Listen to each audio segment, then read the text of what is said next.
ना अमेरिका न रूस, क्या अब भारत का सबसे अच्छा दोस्त बनेगा चीन? क्या भारत और चीन के बीच के तनाव भरे दिन अब खत्म होने वाले हैं?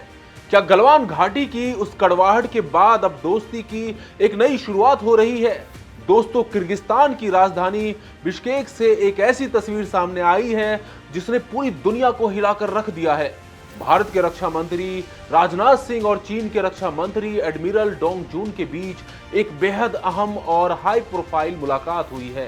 ये मुलाकात शंघाई सहयोग संगठन यानी एससीओ की बैठक के दौरान हुई है और इसके मायने बहुत बड़े हैं।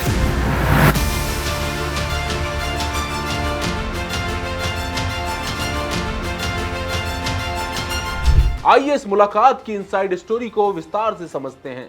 नमस्कार, मैं हूं आदित्य। भारत फैक्ट्स के आज के एपिसोड में आपका स्वागत है।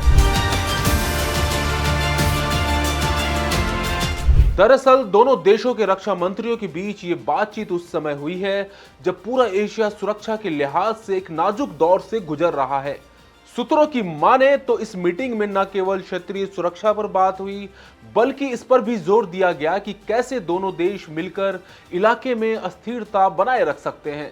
लेकिन सबसे बड़ी और राहत वाली बात तो ये रही कि सीमावर्ती क्षेत्रों यानी एलएसी पर तनाव कम करने के लिए कम्युनिकेशन को और बेहतर बनाने पर सहमति हुई है। राजनाथ सिंह ने इस मुलाकात के बाद सोशल मीडिया पर अपनी खुशी भी जाहिर की और इसे पूरी तरह सकारात्मक बताया। इसी बीच कई जानकारों का कहना है कि मौजूदा जो घटनाक्रम पूरी दुनिया में चल रहा है उसने इन दोनों पड़ोसियों को पास आने में मदद की है। ट्रंप की एशिया विरोधी नीतियों ने दोनों एशियाई शेरों को एक दूसरे के करीब ला खड़ा कर दिया है। खासकर ट्रंप के टैरिफ युद्ध और तानाशाही रवैये से दोनों ही देश पीड़ित हैं। जानकारों की माने तो चीन और भारत मिलकर आने वाले दिनों में शंघाई सहयोग संगठन से भी बड़ा एक सहयोगी संगठन तैयार कर सकते हैं। जानकार इसका नाम भारत और चीन का नाटो दे रहे हैं। चीन को भी पता है कि अगर उसे दुनिया का सबसे ताकतवर देश बनना है तो पाकिस्तान को नहीं बल्कि भारत को साथ लाना होगा। साथियों, कोल्ड वॉर के दिनों में जब रूस दुनिया का सबसे ताकतवर देश हुआ करता था, तब भारत ही उसका सबसे बड़ा सहयोगी था।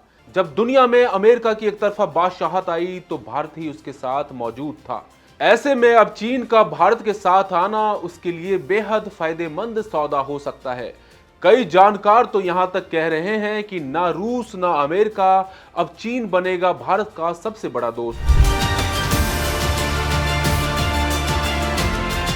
इस मुलाकात की अहमियत समझने के लिए हमें थोड़ा पीछे जाना होगा। साल 2020 में पूर्वी लद्दाख की गलवान घाटी में जो हिंसक झड़प हुई थी उसने दोनों देशों के रिश्तों पर जैसे बर्फ जमा दी थी।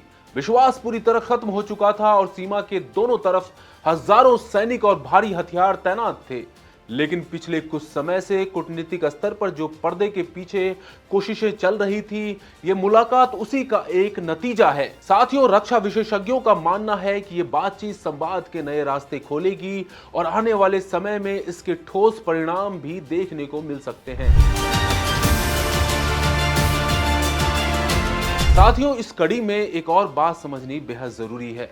राजनाथ सिंह बिश्केक सिर्फ चीन से मिलने नहीं गए हैं, बल्कि उनके इस दौरे के और भी कई महत्वपूर्ण पहलू हैं। बिश्केक पहुंचते ही उन्होंने सबसे पहले विक्ट्री स्क्वायर पर जाकर शहीदों को नमन किया और पुष्पांजलि अर्पित की।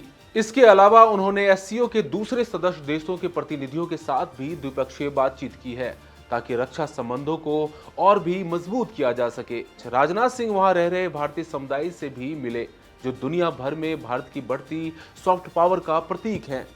आपको बता दें कि एससीओ की इस बैठक का मुख्य एजेंडा आतंकवाद के खिलाफ लड़ाई और क्षेत्रीय सुरक्षा को और मजबूत करना है। हालांकि जानकारों के मुताबिक भारत और चीन को करीब आता देख कुछ देशों के माथे पर चिंता की लकीरें साफ देखी जा सकती हैं।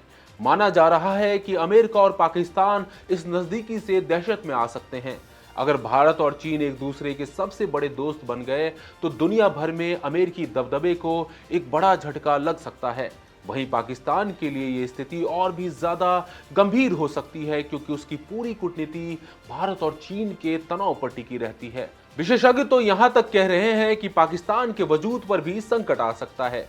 विशेषज्ञों का मानना है कि इस तरह की उच्च स्तरीय मुलाकातों से विश्वास बहाली में एक बड़ी मदद मिलती है। हालांकि शांति का रास्ता अभी भी काफी लंबा है और कई जटिल मुद्दे सुलझाने बाकी हैं, लेकिन बातचीत का फिर से शुरू होना अपने आप में एक बहुत बड़ी कामयाबी है। बिश्केक की इस ठंडी हवा में भारत और चीन के रिश्तों की एक नई गर्माहट आने वाले समय में क्या रंग लाती है, ये देखना वाकई दिलचस्प होगा। साथियों, इस महत्वपूर्ण टॉपिक पर आपकी क्या राय है? आप अपनी राय हमें कमेंट करके जरूर बताएं। बने रहिए India.com के साथ। शुक्रिया। अब आप जहां भी हैं वहीं से खबर भेज सकते हैं। आपके आसपास कुछ घट रहा है या कोई खास बात, तो बस अपना मोबाइल उठाइए और फिर न्यूज के ऐप पर शेयर कर दीजिए।